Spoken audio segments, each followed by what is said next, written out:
اعوذ باللہ من الشیطان الرجیم بسم اللہ الرحمن الرحیم قل ادعوا اللہ او ادعوا الرحمن ایما تدعوا فلہ الاسماء الحسنی صدق اللہ مولانا العظیم قال اللہ تعالی فی مقام الآخر محمد الرسول اللہ صلی اللہ علیہ وآلہ وسلم الحمدللہ والشکر للہ۔ 20 روزہ دورہ قرآن کی آج 16ویں نشست ہے، جس میں ہم سابقہ لیکچر کا کچھ حصہ جو باقی رہتا ہے اس کے حوالے سے صرف 2-4 باتیں کر کے ہم آگے بڑھ جائیں گے۔ جہاں تک پروردگار کے الاسماء الحسنی کا تعلق ہے، اس کا اسلوب میں نے آپ کی خدمت میں عرض کر دیا، اور یہ اتنے ہی نہیں جتنے میں نے آپ کو لکھ کر دیے ہیں، بلکہ اس سے زائد قرآن مجید میں ابھی بہت سارے اللہ تعالیٰ کے اسماء مبارکہ باقی ہیں، اور میں نے حساب لگایا کہ اگر ہم بقیہ جو ایام رہ گئے ہیں ان میں ہر روز ان کا ذکر کریں تو شاید یہ ہمارے 20 روزہ دورہ قرآن مجید کے جتنے ایام رہتے اس سے زائد وقت ہمیں لگانا پڑ جائے۔ اسلوب کیا ہے قرآن مجید کا؟ اسلوب یہ ہے کہ باری تعالیٰ کے اسماء مبارکہ ہم نے خود نہیں بنائے، یہ پروردگار نے وحی کے ذریعے اپنے محبوب کریم محمد مصطفیٰ صلی اللہ علیہ وآلہ وسلم کے قلب مبارک پر قرآن مجید کی صورت میں ہی نازل فرمائے ہیں، اور اس میں سے بیشتر اسماء مبارکہ وہ ہیں جن کے ساتھ ہماری ضرورتیں متعلق ہیں۔ آپ ایک اسم مبارک کو پڑھیں تو اس میں کوئی نہ کوئی ہماری ضرورت کو پورا کرنے کی بات ہوگی، یہ اسلوب ہے۔ اب جو باقی رہ گئے ہیں، جو پیج میں نے آپ کو دیا ہے لکھ کے، یہ آیات مقدسہ ان کے ساتھ حوالہ جات موجود ہیں، آپ اس کو خود بھی پڑھنے کی کوشش کریں اور اس کے اندر اپنی ضرورت کو تلاش کرنے کی کوشش کریں کہ اس میں میرے ساتھ متعلق کون سی بات کی گئی ہے، کس چیز کی مجھے ہدایت کے رستے میں ضرورت پڑ سکتی ہے، تو باری تعالیٰ نے اس ضرورت کو پورا کرنے کی اس اسم مبارک میں بات کی ہے۔ کچھ کام آپ خود بھی کریں، اس کو ہوم ورک سمجھیں۔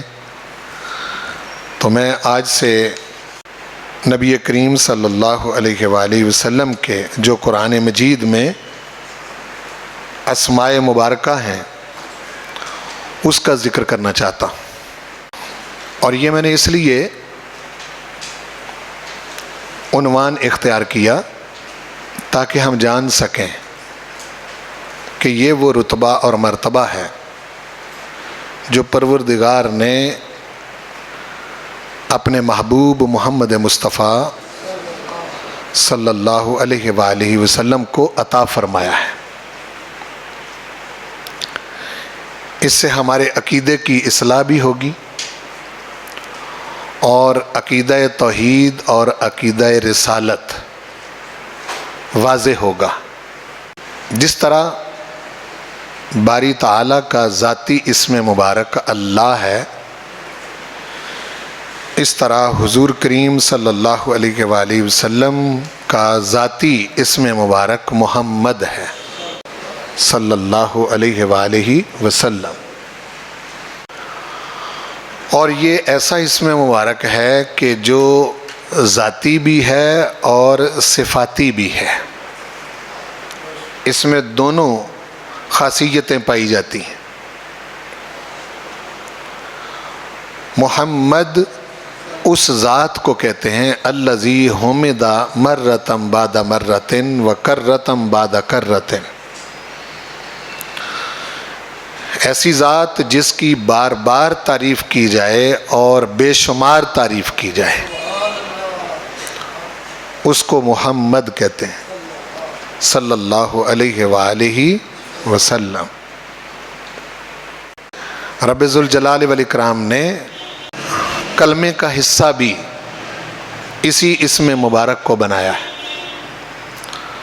لا الہ الا اللہ محمد الرسول اللہ۔ لا الہ الا اللہ یہ کلمہ توحید ہے، اور محمد الرسول اللہ یہ کلمہ رسالت ہے۔ الکلمۃ الطیبہ دو کلمات کا مرکب ہے، توحید اور رسالت کا۔ آپ اس کی حسن ترتیب پر غور فرمائیں تو آپ کو پتہ چلے گا کہ جہاں باری تعالیٰ نے اپنا اسم مبارک اس کلمے میں رکھا ہے، حالانکہ یہ بات ذہن میں رکھیں میں جو بات کرنے لگا ہوں، یہ جو لا الہ الا اللہ کا کلمہ ہے، یہ قرآن مجید میں اللہ تعالیٰ نے اس طرح بھی ارشاد فرمایا اللہ لا الہ الا ہو، تو اس کا بھی یہی معنی ہے، اللہ لا الہ الا ہو، یہ قرآن مجید میں ہے۔ ان کلمات میں جو قرآن مجید میں پروردگار نے ارشاد فرمائے ہیں، وہاں اسم ذات پہلے ہے اللہ، پھر فرمایا لا الہ کوئی معبود نہیں الا ہو سوائے اس کے، ٹھیک۔ لیکن جب کلمہ طیبہ جو ہے اس کو ہم پڑھتے ہیں تو اس میں پروردگار کا اسم ذات پہلے نہیں، لا الہ کوئی معبود نہیں الا اللہ مگر اللہ، سوائے اللہ کے۔ سن رہے ہیں جی؟ فرق سمجھیں ذرا، حالانکہ بات اس میں بھی وہی اور بات اس میں بھی وہی، وہاں اللہ کا اسم مبارک پہلے ہے اور یہاں اللہ کا اسم مبارک بعد میں ہے۔ اور جب کلمہ رسالت شروع کیا اس کے معان بعد، تو وہاں حضور کریم صلی اللہ علیہ وسلم کا اسم ذات یعنی ذاتی اسم پہلے رکھا، محمد رسول اللہ، ایسا ہی ہے؟ بولو جی، ہاں جی۔ حالانکہ قرآن مجید کے اندر ایسا بھی ہے کہ پروردگار نے پہلے کلمہ نفی پہلے ارشاد فرما کے تو اللہ کے ساتھ اس کا استثناء کیا، وما محمد الا رسول، تو وہاں کیا ہے؟ جب وہ کہے گا وما محمد تو وہاں واو اور ما رسول کریم صلی اللہ علیہ وسلم کے اسم ذات سے پہلے آئے گا۔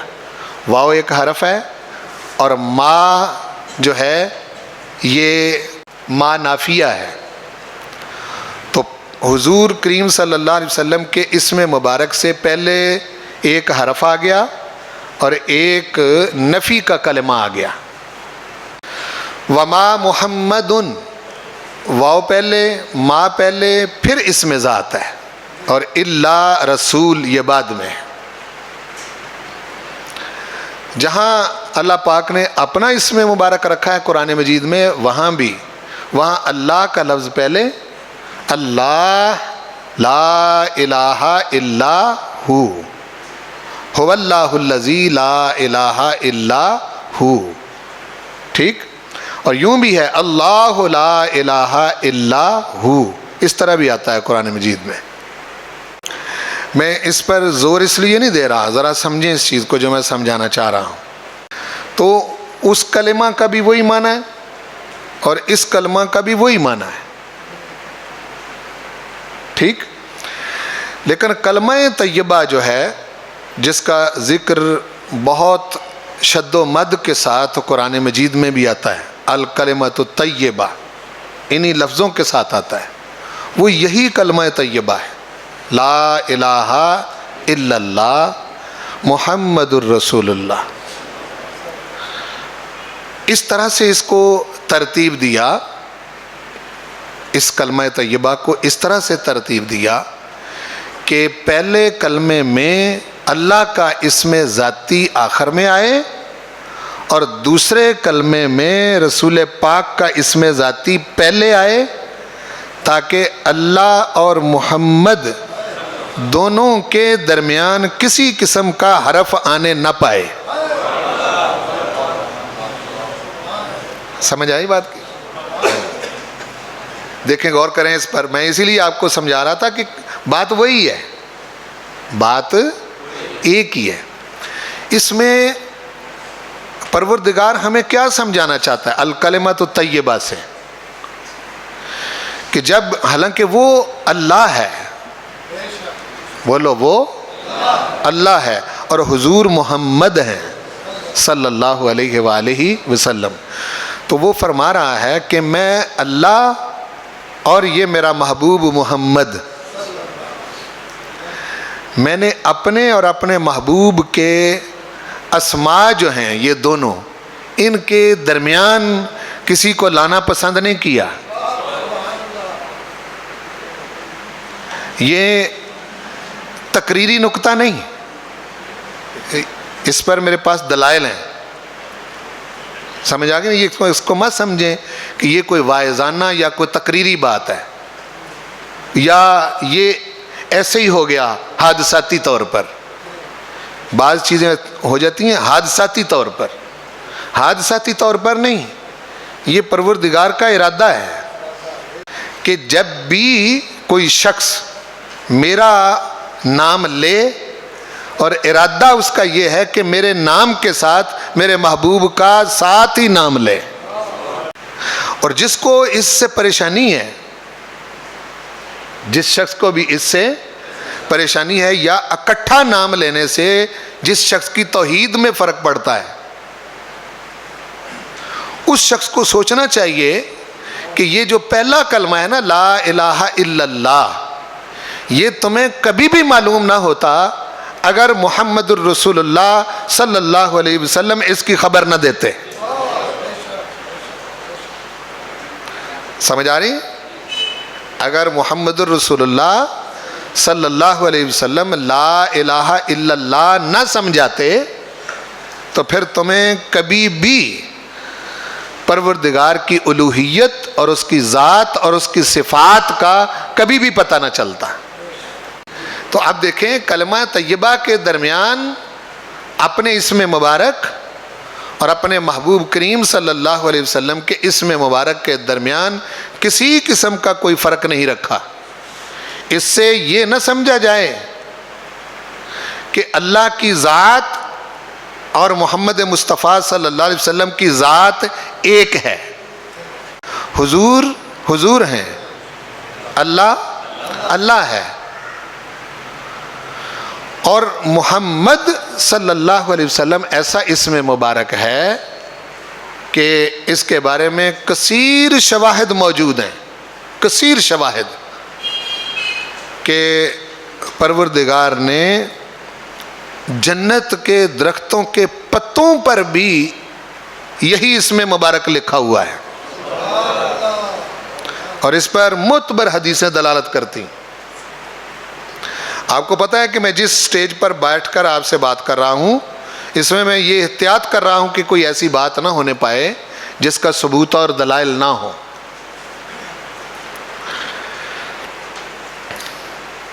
اس سے بعض لوگوں کو یہ پریشانی ہو جاتی ہے کہ ان کو یہ سمجھ آنے لگتی ہے کہ پتہ نہیں حضور کو اللہ سے ملا دیا یا اللہ کو حضور سے ملا دیا، تو یہ تو ہم نے نہیں ملایا. مولانا جی بھائی دونوں نام ملا کے یہ تو خود پروردگار ہمیں سمجھا رہا ہے نا، لا الہ الا اللہ محمد الرسول اللہ. ٹھیک ہے، اور یہ ایسا اسم مبارک ہے کہ رب ذوالجلال والاکرام نے ذات مصطفیٰ کریم صلی اللہ علیہ وسلم کا یہ اسم مبارک رکھ کے ہمیشہ کے لیے فیصلہ کر دیا. کیا فیصلہ؟ کہ یہ جو وجود ہے، جس وجود کا نام محمد ہے صلی اللہ علیہ وسلم، یہ ایسا وجود ہے کہ جس کی بار بار اور بے شمار تعریف ہی کی جائے گی، چونکہ نام اس نے رکھا ہے نا. یہ کتنی تعریف ہوگی، یہ ہر لمحہ، ہر وقت، ہر آنے والے وقت میں اس اسم مبارک کی تعریف بڑھتی جائے گی. حتیٰ کہ ارادہ پروردگار یہ ہے، عسیٰ ان یبعثک ربک مقاما محمودا. ارادہ پروردگار یہ ہے کہ تعریف ہوتے ہوتے ایک مقام ایسا آئے گا کہ وہ تمام لوگ جو تعریف کرتے رہے وہ بھی، اور وہ بھی جنہوں نے پہچانا نہیں اور بغض اور حسد میں رہے وہ بھی، جنہوں نے کفر کیا، منافقت کی اور میرے حبیب کو پہچان نہ سکے، ایک مقام پر میں اولین و آخرین میں سے سب کو اکٹھا کر کے ایک مقام، جس مقام کا نام ہے مقام محمود. کیا ہے مقام؟ یعنی وہ مقام ہی ایسا ہے کہ جس مقام کا نام ہی محمود ہے، اور مقام محمود پر اس نے محمد کو فائز کرنا ہے صلی اللہ علیہ وآلہ وسلم. اور اس مقام پر فائز کر کے، یہ ارادہ ہے اس کا، بتایا اس نے خود قرآن مجید میں اس مقام پر اپنے محبوب کو فائز کر کے، بٹھا کے، کھڑا کر کے اولین و آخرین کو کہوں گا، دیکھو یہ ہے وہ جن کا نام میں نے محمد رکھا تھا. رکھا ہی اسی لیے تھا کہ ان کی تعریف ہی ہو سکتی ہے اور کچھ بھی نہیں ہو سکتا. دیکھ لو، منکرو تم بھی دیکھ لو، منافقو تم بھی دیکھ لو، نہ ماننے والو تم بھی دیکھ لو، ماننے والو تم بھی دیکھ لو، نبیوں رسولوں تم بھی دیکھ لو. تو یہ مقام محمود ہے. تو یہ حضور کریم صلی اللہ علیہ وسلم کا جو اسم پاک ذاتی محمد ہے، یہ اس کی خاصیت ہے. اب بتائیں مجھے، دنیا کے اندر یہ مقام، یہ مرتبہ جو اس اسم مبارک میں پروردگار نے اپنے محبوب کو عطا کیا ہے، آپ کے سوا یہ رتبہ کس کا ہے؟ کسی کا نہیں. آپ اس رتبے میں فرید ہیں. کیا کہا میں نے؟ آپ اس رتبے میں، اس مرتبے میں فرید. فرید اس کو کہتے ہیں کہ جو مرتبہ اور رتبہ اس کو دیا جائے، پھر اولین و آخرین میں سے وہ صرف ایک ہی ذات ہو جو اس مرتبے پر فائز ہو، اس کو فرید کہتے ہیں. میں سمجھ آئیے؟ ہاں جی. تو آپ اس رتبے میں، اس مرتبے میں فرید ہیں، تنہا ہیں، اکیلے ہیں. نبیوں میں بھی کوئی اس رتبے پر نہیں، رسولوں میں سے بھی کوئی اس رتبے پر نہیں، ملائکہ میں سے بھی کوئی اس رتبے پر نہیں. ٹھیک ہے. جس کو حضور کریم صلی اللہ علیہ وسلم کا اسم مبارک سن کے، آپ کا ذکر سن کے، آپ کا نام لے کر جس کی طبیعت کے اندر گھٹن پیدا ہوتی ہے، اور جس کا دماغ منغص ہوتا ہے، اور جس کی طبیعت مزمحل ہوتی ہے، اور جس کو پریشانی لاحق ہوتی ہے، اور جس کے ذہن میں انتشار پیدا ہوتا ہے، وہ شخص سب سے پہلے اپنے ایمان کی فکر کرے. اس کو پتہ ہے کہ حضور کون ہیں. حضور تو ہیں ہی وہ جن کی پروردگار تعریف کرتے ہیں، اور اولین و آخرین نے تعریف کرنی ہے اور اس نے کروانی ہے. بولو، اس نے کروانی ہے. اور جہاں مقام شفاعت پر اس نے فائز کرنا ہے وہاں بھی اسی اسم مبارک کا نام لیا گیا ہے. دیکھو جب تمام انبیاء کے پاس لوگوں کو بھیجا جائے گا تو ہر نبی کہے گا اذهبوا الی غیری اذهبوا الی غیری اذهبوا الی غیری، میرے علاوہ کسی اور کے پاس جاؤ، آج میں تمہاری سفارش نہیں کر سکتا، پروردگار بڑے جلال پر ہے، میری ہمت نہیں کہ میں اس سے بات کروں، میرے علاوہ کسی اور کے پاس جاؤ. سب دروازوں سے، سب دروں سے، سب بڑی بڑی ہستیوں سے وہ پروردگار پھرا کر پھر عیسیٰ علیہ السلام کے در پر جب لائے گا تو آپ فرمائیں گے اذهبوا الی محمد، اس ذات کی طرف جاؤ جس کی تعریف کی جاتی ہے، ان کے پاس جاؤ. اور جب حضور کی طرف لوگ لپکیں گے تو اس وقت آقا کریم صلی اللہ علیہ وسلم اپنے بازو پھیلا دیں گے، ایسے بازو پھیلا کے کہیں گے انا لہا انا لہا انا لہا انا لہا، ہاں ٹھیک آئے ہو، میں ہی آج تمہاری سفارش کر سکتا ہوں، میں ہی آج تمہاری شفاعت کر سکتا ہوں، میں ہی تمہارے بارے میں آج اللہ سے بات کر سکتا ہوں. ٹھیک ہے. تو اب دیکھو اس میں حضور کریم صلی اللہ علیہ وسلم اپنے اس اسم مبارک میں فرید ہیں. کیا ہیں؟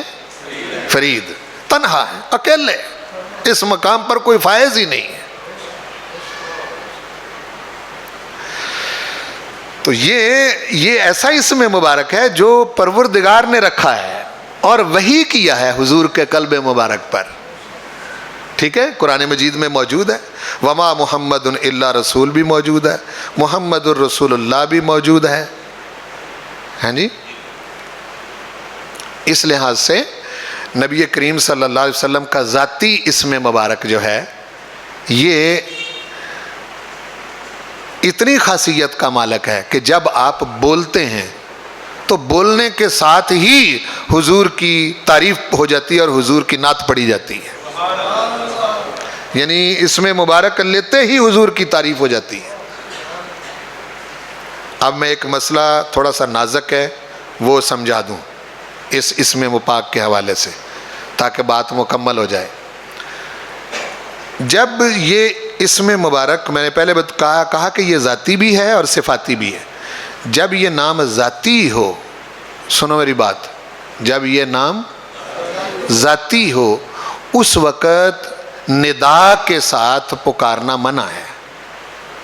مثال کے طور پر میرے سامنے ایک شخص ہے، ہاں جی، جس کا نام زید ہے، تو جب میں کہوں گا یا زید یا زید تو یہ میں نے اس کی ذات کو پکارا ہے. اس وقت اس کی تعریف کرنا میرا مقصود نہیں، میں مسمى کا اسم بول کر اس کو آواز دے رہا ہوں. نہیں سمجھے میری بات کو؟ یہ عقیدہ کے قریب سے سنتے ہیں دور سے سنتے ہیں، یہ ما بہن نزاع ایک مسئلہ ہے. لیکن آپ یہ سمجھیں کہ فرض کریں کہ آپ حضور کریم صلی اللہ علیہ وسلم کی قبر مبارک پر پہنچ گئے، اللہ نے آپ کو موقع دیا، وہاں پہنچ گئے. ٹھیک. تو آپ حضور کریم صلی اللہ علیہ وسلم کی ذات کو یا محمد ذاتی نام کے طور پر نہیں پکار سکتے. نہیں سمجھے میری بات کو؟ سمجھے یا نہیں سمجھے؟ جی کیا کہا میں نے؟ ذاتی نام کے طور پر نہیں پکار سکے. ذات مصطفیٰ کو آپ اس طرح پکاریں جس طرح آپ کسی شخص کو پکارتے ہیں، چونکہ اس میں قرآن مجید کی نص موجود ہے، لا تجعلوا دعاء الرسول بینکم کدعاء بعضکم بعضا. اس طرح میرے محبوب کو نام لے کر، جیسے کسی ذات کو بلایا جاتا ہے، نام لے کر تم میرے محبوب کو نہ پکارو. جب آپ نے ذات کو مخاطب کرنا ہے، ذات کو، تو پھر آپ یا محمد صلی اللہ علیہ وآلہ وسلم نہیں کہہ سکتے. کیوں؟ اس لیے کہ آپ عام انسان کی طرح نام لے کر پکار رہے ہیں اور یہ حضور کے ادب اور آپ کی تعظیم کے منافی ہے. خلاف ہے. ہاں یہی اسم مبارک جب آپ صفت کے طور پر لیں، ذات کو مخاطب نہیں کر رہے آپ کے ذہن میں یہ ہے کہ یہ ایسا اسم ہے جس کا معنی یہ ہے کہ جس کی بار بار تعریف کی جائے، بے شمار تعریف کی جائے، تو میں اس کو صفت کے طور پر پکار رہا ہوں. اب آپ ذات کو نہیں پکار رہے، بولو، اب آپ ذات کو نہیں پکار رہے، آپ صفت کے طور پر پکار رہے ہیں، صفاتی نام کے طور پر کہ جس میں بے شمار اور بار بار تعریف کی جا رہی. تو جب صفات کے طور پر لیں گے پھر اس طرح سے حضور کو مخاطب کرنا جائز ہے. میں سمجھے یا نہیں سمجھے؟ یہ فرق میں نے بتایا اور بڑا باریک فرق ہے، سمجھے؟ جس طرح عام انسان کو آپ پکارتے ہیں، دیکھو کیا ادب ہے حضور کا، غور کریں، یعنی کس طرح سے احترام لازم ہے ہم پر کہ جس طرح عام کسی بھی انسان کو آپ نام لے کر اس کی ذات کو پکارتے ہیں، اس طرح تم میرے محبوب کو نہیں پکار سکتے. یہ میرے محبوب کے ادب کے منافی ہے، خلاف ہے. تو جب تم صفت کے طور پر لوگے، وہی نام وہی ہے لیکن ایک طرف وہ ذاتی ہے، تب نہیں. جب صفاتی ہو تو اب اس میں نہیں کہہ رہا، یہ پروردگار کا اپنا فیصلہ ہے. لیکن جب اس کا اپنا اسم ذاتی، اس میں رتبہ نہ پہچاننا شروع کر دینا، مرتبہ نہیں جاننا. بولو، مرتبے میں حسب مراتب کا فرق نہ سمجھنا. جب اس کا اپنا اسم ذاتی آئے، اپنا اسم ذاتی آئے تو وہ اجازت دیتا ہے میرا نام لے کر مجھے پکارو. نہیں سمجھ رہے میری بات کو؟ یا اللہ جب ذات کو مخاطب کریں گے تو کہیں گے اور اجازت ہے. بولو، نہیں کہا. ابھی کل میں نے آیتیں پڑھی، قُلِ ادْعُوا اللَّهَ أَوِ ادْعُوا الرَّحْمَنَ. حبیب کہو، چاہے اللہ کہہ کر پکارو چاہے رحمان کہہ کے پکارو، اَيَّمَّا تَدْعُوا فَلَهُ الْأَسْمَاءُ الْحُسْنَى. جس بھی نام سے تم پکارو اس کے سب نام اچھے ہیں.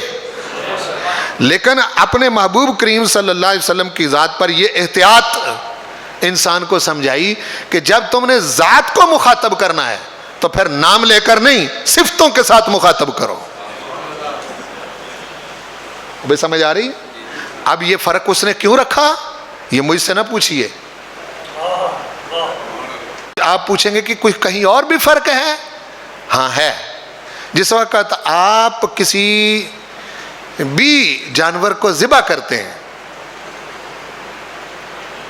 کسی بھی جانور کو ذبح کرتے ہیں، وہاں آپ رسول کریم صلی اللہ علیہ وسلم کا نام لے کر ذبح نہیں کر سکتے. بسم اللہ اللہ اکبر کہیں گے. بولو، بسم اللہ اللہ اکبر کہیں گے. وہاں بسم محمدن کے ساتھ آپ ذبح نہیں کر سکتے. کر سکتے ہیں؟ نہیں کر سکتے. یہ فرق اس نے خود رکھا ہے. علماء نے اس میں یہ فرق بتایا ہے کہ اس کی ذات کا معاملہ جو ہے وہ ہر مخلوق کے ساتھ اور طرح کا ہے. وہ جبار بھی ہے، اگر غفور ہے تو جبار بھی ہے، اگر الرحمن ہے تو قہار بھی ہے. لیکن حضور جبار نہیں، حضور قہار نہیں. ان کو جو شان دی وہ رحمت للعالمین کی شان دی. تو وہ جو جانور ذبح کیا جا رہا ہے اس کے لیے بھی حضور رحمت ہیں. تو پروردگار پسند نہیں کرتا کہ جس وقت اس کی جان لی جا رہی ہو میرے محبوب کے نام پر لی جا رہی ہو. بس سمجھ آئی کہ نہیں آئی؟ ہاں جی. اس لیے یہ فرق اس نے خود رکھا ہے، ہم نے نہیں رکھا. تو اب وہ نہیں پکارنے دیتا نام لے کر. کوئی شخص جو ہے وہ توجیہ معلوم کرے تو توجیہ یہی ہے کہ اس نے نہیں اس طرح سے اجازت نہیں دی تو ہم اس کے حکم کے پابند ہیں. ہم اپنے پاس سے کون سی توجیہ نکالیں؟ تو صفت کے طور پر ہم اس کو لے سکتے ہیں. باقی جو اسم محمد صلی اللہ علیہ وسلم کی معرفت ہے، جو آپ کی ذات کی معرفت ہے، وہ پروردگار کے سوا کسی کو نہیں ہے. حضور نے سیدنا ابوبکر صدیق کو مخاطب کر کے کہا یا ابا بکر لم یعرف حقیقتی الا ربی، اے ابو بکر میری حقیقت کو میرے رب کے سوا کوئی نہیں جانتا، میرے رب کے علاوہ، میرے رب کے سوا میری حقیقت کو کوئی نہیں جانتا، تم اتنا ہی جانتے ہو جتنا اس نے بتایا ہے، اسے زائد نہیں جانتے۔ اب رب کے سوا کی فہرست بنا لو، کاغذ کاپی لو، اور جو رب کے سوا ہے، جبریل رب کے سوا ہے، میکائیل رب کے سوا ہے، اسرافیل رب کے سوا ہے، عزرائیل، تمام ملائکہ، تمام جنات، بولتے جاؤ، رب کے سوا ہے، تمام نبی رب کے سوا ہے، تمام رسول رب کے سوا ہے، تمام مخلوقات وہ غیر خدا ہیں، غیر اللہ ہیں۔ اور فرمایا غیر ربی، میرے رب کے سوا میری حقیقت کوئی نہیں جانتا۔ اس کا مطلب یہ ہے کہ رب کے سوا جو بھی مخلوق ہے وہ میری حقیقت کو نہیں جانتے، میری حقیقت کو صرف میرا رب جانتا ہے۔ ہاں جو اس نے بتایا ہے، جتنا اس نے ذکر کر دیا، جتنا اس نے صفات کا تذکرہ کر دیا، تم اتنا ہی جان سکتے ہو۔ تو بالکل وہی مقام آ گیا کہ مجھے کوئی نہیں پا سکتا، میں صرف اپنے ناموں سے پہچانا جاتا ہوں، وہ نام بھی میں نے اپنے خود رکھے ہیں۔ بالکل اسی طرح جس طرح مجھے نہیں جانا جا سکتا، اسی طرح میرے محبوب کو بھی نہیں جانا جا سکتا، صرف اتنا جانا جا سکتا ہے جتنا میں نے بتایا ہے، صرف اتنا جان سکتے ہیں جتنا اللہ نے بتایا ہے۔ باقی کوئی شخص حقیقت محمدی کی طرف بڑھے صلی اللہ علیہ وسلم کہ میں اس حقیقت کو پالوں جو ہے آپ کی، جو آپ کا رتبہ اور مقام ہے، وہ صرف خدا جانتا ہے۔ بولو، صرف خدا جانتا ہے۔ ٹھیک، یہ مقام ہے، یہ رتبہ ہے۔ تو اب اس رتبے میں آپ کا ثانی کون ہے؟ اس رتبے میں آپ کی مثل کون ہے؟ اس رتبے میں آپ کے ساتھ کون کھڑا ہے؟ اس رتبے میں آپ کا مقابلہ کون کر سکتا ہے؟ اس شعور کے ساتھ ہمیں آگے بڑھنا ہے۔ اور جب تک ہم آپ کی ذات کی جو معرفت جو اللہ نے ہمیں دی ہے، ہم اس کو نہیں پہچانتے، حضور کو نہیں پہچانتے، تو آپ کو باقی دین میں سے کسی شے کا پتہ نہیں چل سکتا۔ آپ رکھیں حضور کو ایک طرف اور بتائیں توحید کیا ہے، رکھیں محمد رسول اللہ کو ایک طرف اور بتائیں نماز کیا ہے، حضور کو ایک طرف رکھیں بتائیں زکوٰۃ کیا ہے، ایک طرف رکھیں بتائیں حج کیا ہے، ایک طرف رکھیں بتائیں عمرہ کیا ہے، ایک طرف رکھیں بتائیں دین کیا ہے، ایک طرف رکھیں بتائیں قرآن کیا ہے، ایک طرف رکھیں بتائیں ملائکہ کون ہے، ایک طرف رکھیں بتائیں جنت کیا ہے، ایک طرف رکھیں اور بتائیں دوزخ کیا ہے۔ سارا دین از اول تا آخر جس کو دین اسلام کہتے ہیں، وہ اگر حضور نہ بتائیں اس کے بارے میں آپ کچھ بھی نہیں جان سکتے۔ میں آپ کے جو دیگر اسماء مبارک ہیں اس کی طرف بڑھنے سے پہلے جو آپ کا ذاتی اسم مبارک ہے اس حوالے سے آپ کو شعور دینا چاہتا ہوں، چونکہ باقی پھر ہم آیات آگے پڑھیں گے اور یہ ہمارے اس پر میں کوشش کروں گا 2 لیکچر ہوں۔ ویسے تو آپ کا ہو گئی زندگیاں ختم، قلم ٹوٹ گئے، تیرے اوصاف کا ایک باب بھی پورا نہ ہوا۔ اب تک لوگ جتنے بھی ہیں کہاں کہاں سے مثال کے طور پر کیا کچھ آپ کے بارے میں کہا گیا، کیا تعریفیں کی گئیں، کیا ثنا کی گئی، کیا نام جپا گیا، کیا ذکر کیا گیا، ہیں جی؟ تو وہ تو ختم ہونے والا ہی نہیں ہے۔ خود پروردگار کی ذات لا محدود ہے، بولو لا محدود۔ یاد رکھیں حضور کریم صلی اللہ علیہ وآلہ وسلم پروردگار کی ذات کا بھی مظہر ہیں اور پروردگار کی صفات کا بھی مظہر ہے۔ اب مجھے مظہر بھی بتانا پڑے گا کسے کہتے ہیں، یعنی ذات کا پتہ، باری تعالیٰ کی ذات کا پتہ نہیں چل سکتا جب تک ذات مصطفیٰ کی معرفت نہ ہو، اور پروردگار کی کسی صفت کی سمجھ نہیں آ سکتی جب تک صفات مصطفیٰ کی سمجھ نہ ہو۔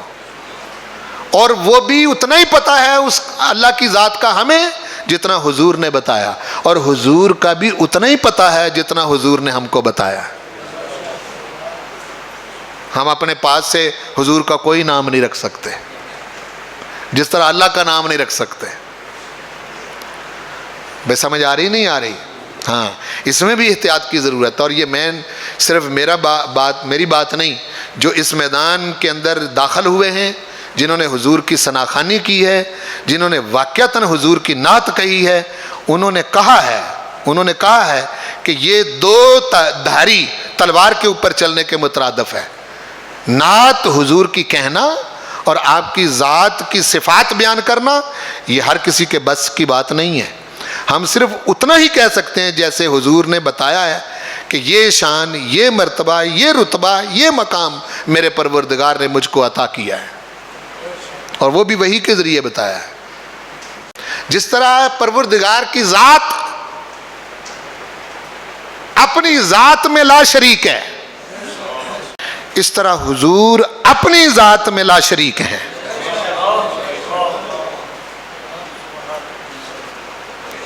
بے سمجھ آ رہی کہ نہیں آ رہی؟ حضور کا شریک کوئی نہیں، کل کائنات میں کوئی نہیں۔ یہ جو کسی کو سمجھ آ جاتی ہے نا کہ شاید حضور کی طرح کا کوئی اور ہوگا، نہیں ہے۔ بولو ہاں، یہ بہت ضروری ہے۔ یہ دل کا نور ہے اور آنکھوں کا سرور ہے اور دماغ اس سے معطر ہوتا ہے، اور جب تک یہ نور آپ کے دل میں نہیں آئے گا، کس توحید کی آپ بات کرتے ہیں؟ کون سی شے ہے جو آپ کو سمجھ آ جائے گی؟ میں بار بار کیا کہہ رہا ہوں، وہی آپ پر اترتی نہیں، وہ تو حضور پر ہی اترتی، تو حضور ہی بتائیں گے نا آپ کی ذات پر ایمان اور اعتماد کتنا ضروری ہے۔ اگر اس پر آپ کا اعتماد اور ایمان نہیں تو آپ تو آگے ایک قدم نہیں اٹھا سکتے، آپ آگے بڑھ ہی نہیں سکتے، چل ہی نہیں سکتے۔